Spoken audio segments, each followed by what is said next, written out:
Assalamu alaikum туғандар. Андайсыздар, жакшыларбы? Оразалар марек болсын. Оразалар кабыл болсын.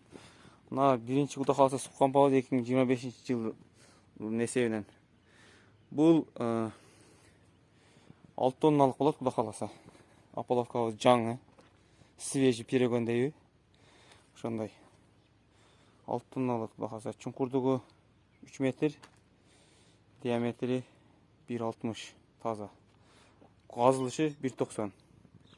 Кимге Сукканпа, ушундай Сукканпа керек болсо, 3 тоннадан 9 тонна чейин куябыз. Номерлерди үстүгө калтырып кетебиз, байланыша бересиздер.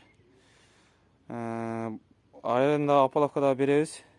Жаңы Аполовкалар 2300-2400 сомдон берилет. Дагы арзандатып да беребиз, кичине анча-мынча.